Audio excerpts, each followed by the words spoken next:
The South African Revenue Service has welcomed the medium-term budget policy statement that was tabled in Parliament yesterday by Minister of Finance Enoch Godongwana. Now, the minister revealed that gross tax revenue projections have been revised and are estimated from 1,863 billion rand to 1,840.8 billion rand for the current year.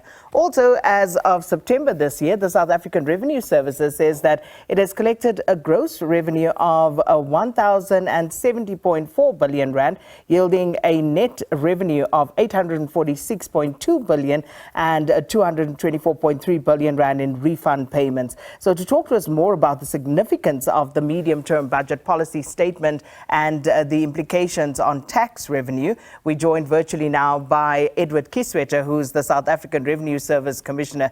Commissioner, thanks so much for your time. As always, welcome to Morning Live once more. Good morning. Thank you, Sakina. So perhaps, firstly, your analysis of the Minister of Finance's mid-term budget policy statement as presented yesterday. Yes, thank you. So, a budget is always the balance between income and expenditure. And when your income is not what you thought it would be, you have to look at your expenditure. What is really clear is that ultimately the conundrum we have in South Africa is economic growth.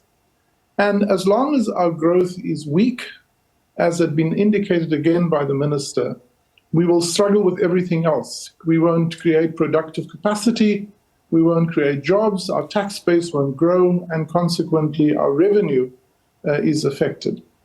But generally, what is clear is that the minister has remained to the course of debt consolidation as a primary plank on which the fiscal strategy is built. What that means is that we cannot afford to increase our debt. At the moment, we have, of every 100 rand that we spend, about 60 rand goes to social expenditure, and that's so understandable given where we are as a country and the reliance by especially the most vulnerable on government support through grants and other provisions of social services. That means we have 40 cents left. If you then spend more than 20 cents, and in our forward projection, up to 22 cents on debt, it means you only have 18 cents left to invest in the economy. And that puts you into a vicious cycle that you cannot spend on investment, you cannot really grow your tax base, and therefore your revenue remains constrained. But the minister is clear that he wants to contain debt and that it must stabilize at around 75.5% of GDP. And then, of course, over time, to reduce that debt so that we spend less on debt service costs and more on investment in our economy. The minister is also clear that growth will only come if we have an infrastructure-led investment led by government. And so those are the key messages of the minister, and I think we accept and welcome the budget. And of course, that then has a direct implication for the work we do, which is to collect the tax revenue on the income side of South Africa's profit and loss, so that we provide the resources for the minister and for government to deliver the services to the people. And to that point, Commissioner Kieswetter, the prediction is that SARS will collect around 31 billion rand less over the next 2 years. So let's talk to that and what is actually causing that sort of impact on income tax revenue collection. Let me just talk to this year first, Sakina. A budget is a modeled outcome, the estimate, based on assumptions at the time that the budget is formulated, which in our case is in February this year. At the time, there were a few assumptions that have not borne out. Let me share with you three very key assumptions that have turned out very differently to what we assumed, and we can see that in the tax revenue. Firstly, in terms of individual taxes, the assumption was that the wage bill would grow by 8.4% and that we would add another 32,000 net jobs into our labor market. Well, in fact, what has borne out is the wage bill has only grown by 5.4% as opposed to 8.4%, and our job growth is lower. We've also seen an uptick in applications for tax individuals to end their tax residency because they relocate to overseas countries, and we've seen the retrenchments reducing the tax base. So the sum total of that means that jobs don't grow, the wage bill doesn't grow, and therefore we under-recovered 12 billion rand just from individual taxes. The second important one is fuel levy. Now, fuel levy can only increase when three things happen. The first is when the rate increase, the second is when the consumption increase, and the third is when the price increase. Well, in our case, the minister has kept the rate the same. Volumes have in fact decreased by 11 percentage points, which means that we use 1.33 million fewer liters of fuel, and that is good news because it means that Eskom doesn't burn their open cycle gas turbines as much as they did last year. It means that factories and individuals have converted from burning petrol or diesel for their generators to using rooftop solars. And all of that is good for the economy, but in the short term, it means that our fuel levy, which comes from the consumption of fuel, is down, and that has caused a 8.4 billion rand reduction in our revenue. And the third big one is imports. At the time of the budget, the estimate was that our imports would increase year on year by 1.9%. In fact, what has happened is imports have declined by 3.7%. Therefore, a 5 percentage point swing means that our import taxes, the customs duties and the import VAT, has reduced significantly, and there we see a 15.7% downward revision. So that's the huge, what we call the holes in the income side. On the positive side, let me share two things. Firstly, we've seen a positive uptick in corporate income taxes, especially in medium and smaller companies, which is good news. And then that has added some additional revenue. And then in the next 6 months, starting from October, we also see a very positive reaction to the two-pot withdrawal system. I can share that as of yesterday, more than 1.6 million South Africans have applied, and we have issued directives to them. And the amount that will be withdrawn by South Africans at the moment stands at just under 30 billion rand. And the tax that will be payable to the government from those two-pot withdrawals is over 7.2 billion rand, which will be added to the fiscus. It's early days. We don't know where that will end.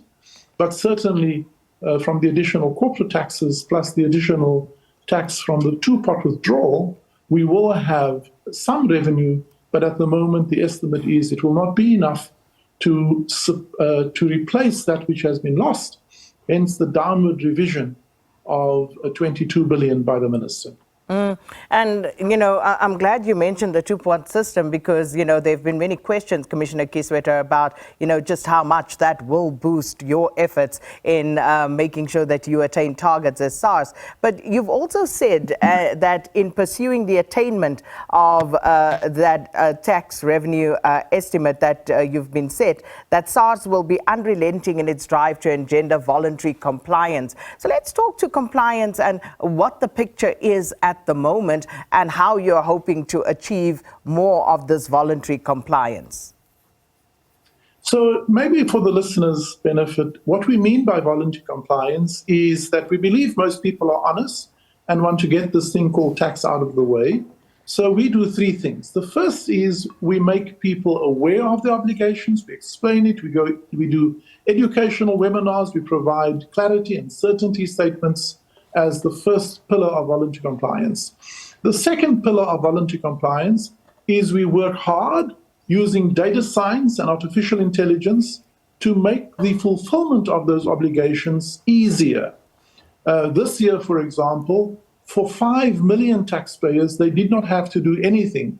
We computed their assessment using only third-party data and, of course, calculate the outcome. And then we put that outcome through fraud risk detection algorithms using machine learning and AI. And that has allowed us to retain impermissible or fraudulent refunds. So it's that balance between risk and service. And the third is when taxpayers then, after us having gone out of the way to help them, then choose not to comply, then we will also use the same technology, the same eye, to detect them and to enforce compliance. Let me share some of that. Year to date, we have resolved 1.7 million instances of outstanding debt, and we use our debt propensity modeling AI to do that, and that has added 30 billion rand into the fiscus so far. We've also done just under 900,000 tax verifications. These are on the submissions by taxpayers, both income tax and VAT especially, and there we've been able to retain 38 billion either by raising additional taxes or preventing the outflow of refunds. So that's a further 38 billion.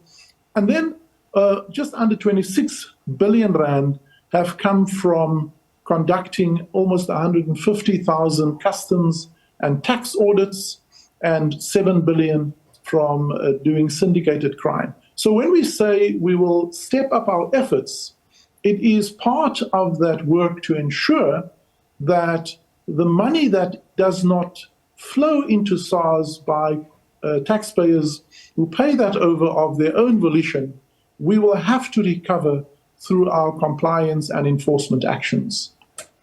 And of course, Commissioner Kieswetter, are you hoping for a silver lining on economic growth for the 2025-2026 financial year? And, from your vantage point, where do you see that coming from? So firstly, we think that post the elections, the government of national unity has created a mood of optimism. It sees it as an opportunity to work together as opposed to working against each other. And I think sentiment is important. When you feel good about yourself, everything seems to be better. So hopefully that will draw attention to South Africa. It will increase tourism.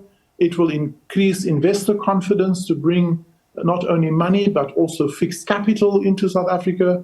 So that's one area where we think the new 7th administration will benefit South Africa. Then the government has been clear that infrastructure-led growth will be the approach to expand the productive base of government. But what is very different this time is there's a significantly more openness by government to public-private partnerships, and that draws in cash from private sector, which relieves the cash on the public purse, but also adds to growth.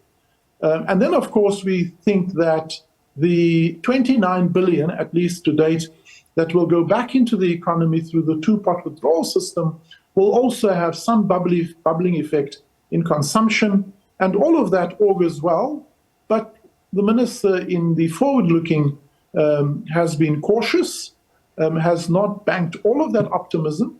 But we hope by February the minister will give a clearer indication, because then we will know more. Some of what we assume now will have been translated into actual, and we don't have to make the assumptions anymore. We'll have a stronger base, and in February the minister will decide how that will play out when he puts numbers to some of the policy intent that he announced yesterday.